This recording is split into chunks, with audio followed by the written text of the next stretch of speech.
Credit కార్డులు ఇటీవలి ఎక్కువ మంది వాడుతున్నారు. అయితే కొంతమందికి ఎక్కడ వాడాలో ఎక్కడ వాడకూడదో తెలియక అప్పుల పాలవుతున్నారు. కొన్ని చోట్ల కార్డును అస్సలు వాడకూడదు. ఇలాంటి లావాదేవీలకు కార్డు వాడితే అప్పులు పాలవ్వడం ఖాయం. చాలా మందికి తెలియక వాడేస్తున్నారు.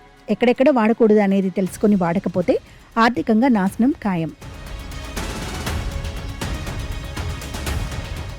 ఇటీవలి చాలా మంది క్రెడిట్ కార్డులను ఉపయోగిస్తున్నారు. ఉద్యోగులు, వ్యాపారులే కాకుండా సామాన్యులు కూడా వీటిని వినియోగిస్తున్నారు.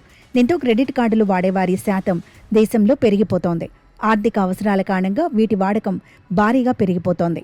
ఆఫర్లు, డిస్కౌంట్స్, క్యాష్ బ్యాక్, రివార్డ్ పాయింట్ల వంటి వాటి ద్వారా డబ్బులు ఆదా చేసుకోవచ్చు. అలాగే డబ్బులు అత్యవసరమైన సమయంలో వెంటనే ఉపయోగపడతాయి. కానీ సరిగ్గా వినియోగిస్తే దీని ద్వారా డబ్బులు భారీగా ఆదా చేసుకోవచ్చు. అదే అవగాహన లేకుండా వాడితే ఇబ్బందులు తప్పవు. కొన్ని చోట్ల క్రెడిట్ కార్డులను అసలు ఉపయోగించకూడదు.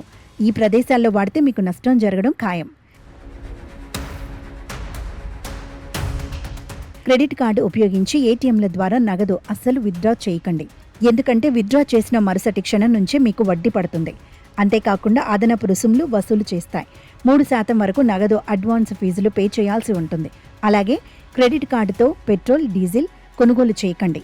ఎందుకంటే కొన్ని కార్డులు ఇంధన కొనుగోళ్లపై సర్ఛార్జీలు, పన్నులు, రుసుములు విధిస్తున్నాయి.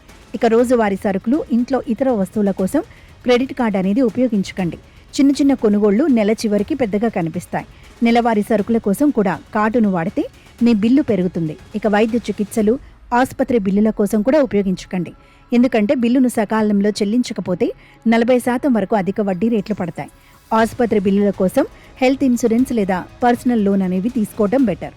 మరో లోన్, ఈఎంఐ లేదా స్టాక్ మార్కెట్, క్రిప్టో కరెన్సీ, ఇతర వాటిల్లో పెట్టుబడులు పెట్టడం కోసం కూడా క్రెడిట్ కార్డు వాడకండి.